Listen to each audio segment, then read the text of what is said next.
With elder care, oftentimes family and friends become overwhelmed with complicated responsibilities. This means the quality of your elder's life can lose priority. If you take the time now to prepare for elder care, your loved one's later years can be treasured and enjoyed to their fullest potential. While the technical decisions are important, the quality of your elder's time and your time with them are just as essential. No matter where your family is at, whether in crisis or not, turning the focus to finding peace, fulfillment, and freedom from pain is a way to regroup everyone toward a simple and achievable goal: quality of life. To help you understand what we mean by quality of life, we're going to show you a basic common scenario. Scenario A. John's mom, Nancy, is 65 years old and lives by herself. She's perfectly healthy and completely self-sufficient. But one day, Nancy unexpectedly has a stroke. John and his brothers never expected their mom to all of a sudden be unable to take care of herself. John, Robert, and Andrew are scrambling to figure out how to handle Nancy's finances, medical care, insurance, and estate planning. Since they didn't prepare for these things in advance, these technical aspects of elder care take priority. They feel like once they settle the technical, legal components, John and his brothers can then focus on Nancy's well-being. But what the brothers didn't expect is how difficult it would be to reach agreements. They spend all of their time in disputes about where Nancy will live, what type of medical care she should receive, and who will take care of what. All the while, Nancy's well-being is dwindling. Instead of enjoying time with her family, her sons are constantly arguing, and all Nancy can think about is that she's running out of time. Nancy hates that she can't take care of herself like she used to. She can't drive, she can't see her friends, and she can't handle her own finances. As the days go on, Nancy feels more isolated and less like a whole person. She just wishes her sons wouldn't fight about her and over her. She knows her sons are trying to figure out what's best for her, but she feels like she has no control over her own life anymore. If the family could step back and recognize that the plan doesn't have to be perfect before turning their attention to these issues, they would see that they need to put quality of life first and let that dictate more of their nuts and bolts planning right now. As a family, Nancy and her sons could have planned for all the technical decisions in advance, so more time could be spent making sure Nancy feels autonomous and in control.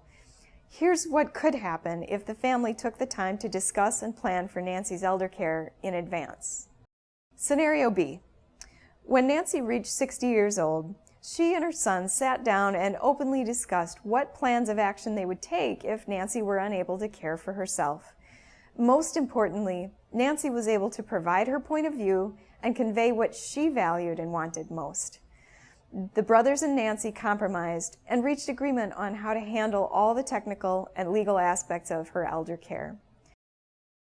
So when Nancy had her stroke, the brothers already knew the basics of how they would handle the decisions that accompany elder care. They could devote more time to improving Nancy's quality of life in her final years, especially since they had all agreed that this was the ultimate goal for everyone. Quality of life components include living arrangements, appointments, driving issues, dealing with pets, and more. Most importantly, quality of life means fulfilling whole person needs like community, creativity, freedom of expression, and risk-taking.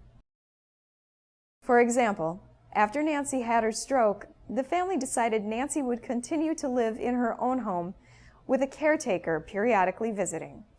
This helps Nancy hold on to her sense of identity. The brothers also decided to set aside time every Sunday to spend time with Nancy.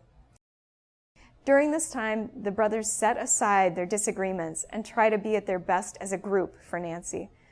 This family time makes Nancy feel loved and included, which really helps improve her quality of life. The brothers also decided to alternate driving Nancy to Bridge Club once a week. This helps meet Nancy's whole person needs. She's able to socialize with friends, get out of her house, and feel like a part of the community. There are many more examples like these that lead to a better quality of life. But without advanced elder care planning, dedicating time to consider these things often slips through the cracks. So what tools are there? Many tools and resources exist to help concretely determine what quality of life means for your elder. The best way to help ensure great quality of life is by relying on family members, a core team of helpers or professionals, and most importantly, engaging the viewpoint of the elder. An elder care mediator is also an invaluable tool, as they are knowledgeable and experienced in all areas of elder care to reach the best quality of life possible. Take the time as a family to discuss these matters in advance. Your later time can then be spent making sure your elder's personal needs are fulfilled so they can be as happy as possible.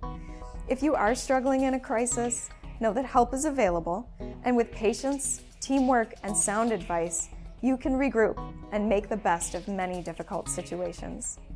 Thanks for watching this section of our Elder Care and Mediation video series. Learn more by watching our other topics.